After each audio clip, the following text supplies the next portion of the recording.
Sepertinya Rasulullah ada sekarang sama kita. Digambarkan umatnya yang menghalalkan alat, seolah-olah dengan alat mendekatkan dirinya kepada Allah, padahal Allah mengharamkan hal tersebut. Boleh karena di zaman Rasul pakai duf, tahu duf? Itu asal-asalnya karena di zaman Rasul, jadi sebagian ulama membolehkan. Tapi karena alasan ini boleh, lama-lama masuk piano, masuk musik lagi, alat-alat yang lain. Ini semua karena tujuannya karena alasan salawat. Kalau ini satu yang halal, siapa yang halalkan yang lain? Hawa nafsu kita. Saya melepaskan diri dengan para jamaah sekalian. Saya melepaskan diri dari bertanggung jawab. Alat musik totalnya haram. Mana hadis yang mengatakan musik haram? Tunjukkan sama saya. Mana hadis yang mengatakan musik itu haram?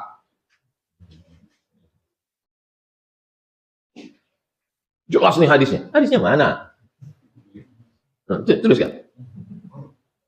Makanya tak bisa mengambil hukum dari satu. Metode yang dipakai itu namanya metode maudhu'i. Tentukan satu tema, kumpulkan ayat, kumpulkan hadis, lihat ijma, pakai qiyas. 4 yang disepakati. Quran, hadis, ijma, qiyas. 4 ini sepakat. Yang 6 lagi tak sepakat. Saddu zara'i, qaulus sahabi, syar'u man qablana, istihsan, istishab, 10 dasar pengambilan dalam Islam. Bukan dari satu hadis. Tak bisa kalau diambil dari satu hadis. Nanti kalau antum mengambil hukum dari satu hadis, antum bingung sendiri. Yang baru meninggal namanya Syekh Yusuf Al-Qaradawi. Ikatan Ulama Dunia dia ketuanya. Dia menulis kitab namanya Fiqhul Musiqa wal Aghani. Tinggal pula handphone. Kalau ada bisa tulis. Fikih musik. Dibahasnya semuanya, ayat, hadis, Quran, ijma. Saya hanya sampai pada kesimpulan saja. Kesimpulannya musik sama seperti kalam, macam cakap. Kalau baik, halal. Kalau tak baik, haram. Bila Israel datang memanggil, jasad terbujur di pembaringan, sekujur tubuh akan menggigil, sekujur badan kan kedinginan. Baik apa tak baik? Halal. Hidup ini bagai lampu dinding yang dinyalakan di malam hari. Apabila minyak sudahlah kering, lampu pun akan padam sendiri. Baik apa tak baik? Baik. Jadi ustaz yang tak mau nyanyi itu suaranya tak bagus. Perempuan-perempuan menyanyi di kamar Nabi. Jariyatani tuhanniyani. Datang Umar Abu Bakar marah. Kenapa itu menyanyi kita Abu Bakar? Apa kata Nabi? Da'huma, biarkan mereka menyanyi. Mana ada orang menyanyi tak pakai irama? Mana menyanyi tak pakai irama? Salat, salat. Walaupun hidup 1000 tahun, kalau tak sembahyang, apa gunanya? Walaupun hidup 1000 tahun, kalau tak sembahyang, apa gunanya? Baik apa tak baik?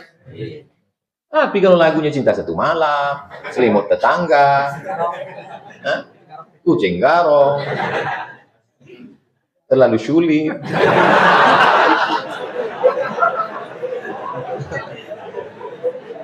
siapa koordinator grup kajian? Hah? Yang punya bakat-bakat nasyid, kumpulkan buat nasyid. Buat nasyid, hadrah, latihan. Nanti minta latih sama Ustadz, pimpinan Imam Masjid Al-Falah. Ustadz apa? Nasution itu. Yazid Nasution. Minta latih sama dia. 10 orang, berapa orang yang punya bakat. Ada itu bakat darah-darah seni itu. Bisa dia begendang, bisa dia nasyid. Maulaya salli wa sallim daiman abada ala habibika khairil khalqi kullihim. Satu lagu. Lagu kedua. Lagu ketiga. Salatullah, salamullah. Lagu keempat. Macam-macam lagu. Kalau bisa 10 lagu. Jadi setiap ngaji 10 menit, selingan. 10 menit, selingan. 10 menit, selingan. Ngaji dengan Habaib itu begitu. Saya tanya Habib di Kucing Sarawak. Kenapa setiap 10 menit kita berlagu, membuka hati, mengusir setan? Orang yang menyanyi itu namanya munsyid. Kalau ungkapan-ungkapan ditulis dalam bentuk puisi yang indah, namanya syair. Orang Arab menyebutnya syair. Kita menyebutnya syair. Kalau terdiri dari 7 bait, 7 bait, 7 bait, namanya qasidah. Apa namanya? Qasidah. Kalau membacanya dilantunkan, pakai irama, namanya nasyid.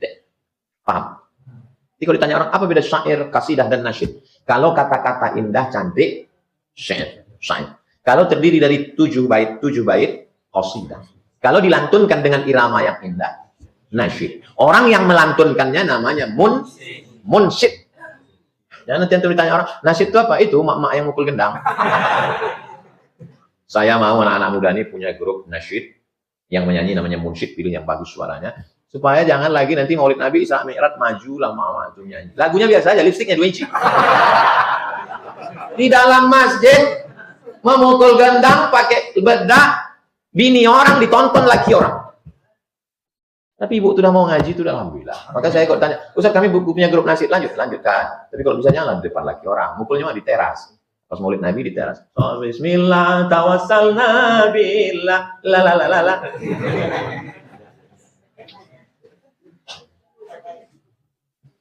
Nah itu tentang musik tadi. Fenomena al-ma'azib, alat-alat musik dan menganggapnya halal. Dari Abu Malik. Alat musik dianggap, berarti kalau Rasul berkata alat musik dianggap halal, berarti dia apa? Hukum alat musik apa? Hukum alat musik apa? Halal atau haram? Haram. Tapi kata Rasulullah, nanti ada sebagian dari umatku dianggap halal. Dan Rasulullah subhanallah menggambarkan peristiwa yang terjadi. Mohon didengar hadis ini baik-baik. Dari Abu Malik Al-Asy'ari radhiyallahu anhu bahwa ia mendengar Rasulullah sallallahu alaihi wasallam bersabda, "Kelak terjadi dari umatku beberapa kaum yang menghalalkan zina, sutra, khamr dan alat-alat musik. Dan sungguh halalkan zina alasannya hak asasi manusia. Sekarang sebentar lagi diperjuangkan alasan hak asasi manusia boleh nikah sesama jenis. Hak asasi manusia, jangan salah loh. Jangan salah. Hak asasi manusia. Hak asasi syaitan rajim itu namanya. Bukan hak asasi manusia. Na'udzubillahi min ghadabillah. Mudah-mudahan kita diselamatkan negara kita dari murka Allah Subhanahu wa taala. Dan sungguh ada beberapa kaum yang akan singgah di suatu pegunungan yang tinggi. Pada sore harinya seorang pengembala menjambangi mereka dengan membawa hewan ternaknya. Mereka didatangi oleh pengembala fakir itu untuk sesuatu kebutuhan. Lalu mereka berkata, "Kembalilah kepada kami besok." Maka di malam harinya Allah membinasakan mereka dan hancurlah gunung tersebut dan merubah sebagian mereka menjadi kera dan babi sampai hari kiamat. Hadis riwayat Imam Bukhari. Na'udzubillah. Sebagian dari umatku menghalalkan. Ini kesimpulannya Bapak Ibu. Kalau Rasul kata umatku, sebagian umatku menghalalkan, artinya kata menghalalkan berarti asal hal itu apa? Haram. Tapi bukan Allah yang menghalalkan atau Rasulnya, tapi ini mereka yang menghalalkan. Alasannya apa? Alasannya salawat. Salawat sih isinya kan baik. Alasannya muhasabah. Alasannya bermacam-macam soalan. Bukan sebatas itu, malah lebih parah sekarang menganggap masuk alat musik ke dalam masjid halal. Dan kalau tidak masuk masjid berarti kurang sempurna. Kalau salawat tidak ada teng tidak sempurna. Ini subhanallah. Sepertinya Rasulullah ada sekarang sama kita. Digambarkan umatnya yang menghalalkan alat, seolah-olah dengan alat mendekatkan dirinya kepada Allah, padahal Allah mengharamkan hal tersebut. Hati-hati. Kalau mau bersalawat silahkan bersalawat. Mau berzikir silahkan berzikir. Yang awal-awalnya alasan boleh karena di zaman Rasul pakai duf. Tahu duf? Itu apa namanya? Tupuk yang buat tupuk tangannya ya? Remana ya? Rebana. Itu asal-asalnya karena di zaman Rasul, jadi sebagian ulama membolehkan. Tapi karena alasan ini boleh, lama-lama masuk piano, masuk musik lagi, alat-alat yang lain. Ini semua karena tujuannya karena alasan salawat. Kalau ini satu yang halal, siapa yang halalkan yang lain? Hawa nafsu kita. Atau ulama yang berani berkata, padahal dia ulama, tapi berani berkata, oh tidak apa-apa. Musik apapun, biarpun alatnya dari barat, kita lihat isinya apa. Kalau salawat boleh, kalau tidak salawat tidak apa-apa. Wala haula wala quwwata illa billah. Saya melepaskan diri, dengar para jamaah sekalian. saya melepaskan diri dari bertanggung jawab. Alat musik totalnya haram. Alat musik totalnya haram. Dan lebih haram saat alat itu, saat terdengar azan, saat terdengar zikrullah, seolah-olah kita lawan alat ini, lawan zikrullah dan lawan azan. Sekarang kita lihat alat musik pas acara pernikahan, pas di masjid. Azan ke masjid, dengaran azan, tapi suara musik. Seolah-olah lawan, tidak ada apa-apa. Halal. Tidak apa-apa sih. Ada ini, Ustaz. Ulama kita sudah menhalalkan. Yang menhalalkan, ya dia tanggung jawab sendiri. Sudah azan.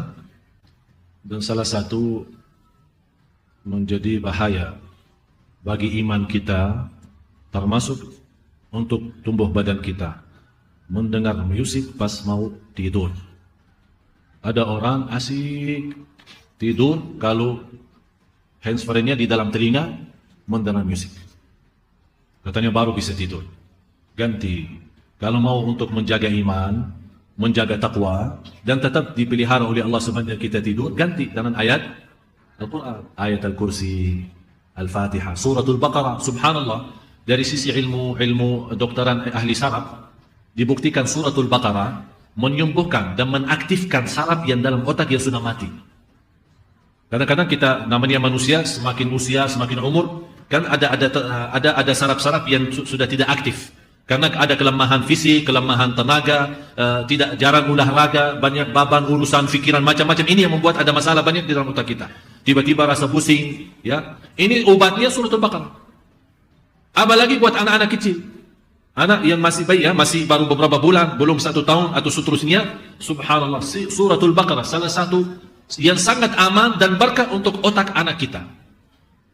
Jadi tidak perlu dimasukin di telinganya, apalagi dia masih kecil. Cukup bawa tip dalam kamarnya atau samping tempat tidurnya, di setel Suratul Baqarah. Terus setiap malam sampai habis. Begitu habis, ulang lagi. Ini yang membawa berkah bagi kita. Bukan kita tidur katanya pusing kalau tidak dengar Michael Jackson. Ya, ditemani syaitan. Di samping kita syaitan. Sekarang saking salah faham kita terhadap musik, akhirnya masuknya kepada salawat. Saya pernah melihat seorang perempuan melagu salawat. Tapi karena saking asiknya ya, serunya musik, lama-lama dia lupa sambil bersalawat joget. Aduh, ini sudah bahaya musik. Padahal salawat itu mengajarkan kita lebih sopan, lebih memiliki akhlak mulia. Masa wanita yang berjilbab pakaiannya luar biasa rapi, tapi joget?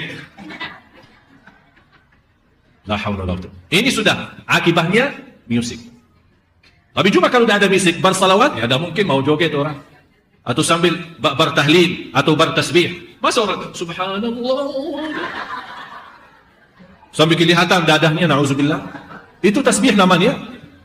Berarti dosa apa? Macam mereka ini dengan orang-orang yang di diskotik atau yang joget-joget dengan karaoke atau yang apa bedanya? Beda cara mereka joget sama, tapi beda isi.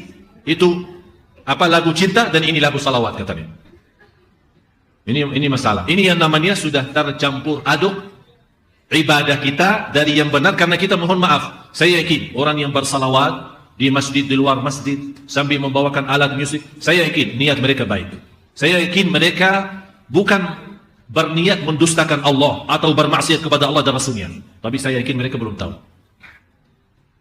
Tak perlu sebut masjid mana saja, tapi yang saya bicarakan umum. Mohon hal ini dijaga. Kalau memang terpaksa suruhnya karena ada musik, silahkan, tapi jangan masuknya alat di dalam masjid. Sana, di parkiran. Ini masalah besar. Dan mohon maaf, saya berbicara seperti ini. Silahkan mau berrespon apa, jangan begini, tapi harus saya sampaikan. Saya tidak mau nanti datang, apa yang saya melihat sesuatu yang tidak baik, alhamdulillah sudah berkali-kali saya nasihati, saya sampaikan. Tapi karena kita kebetulan lagi bahas, inilah sudah salah satu ciri hari kiamat yang sudah tersebar. Yang kita tidak tahu, itulah ciri-ciri hari kiamat.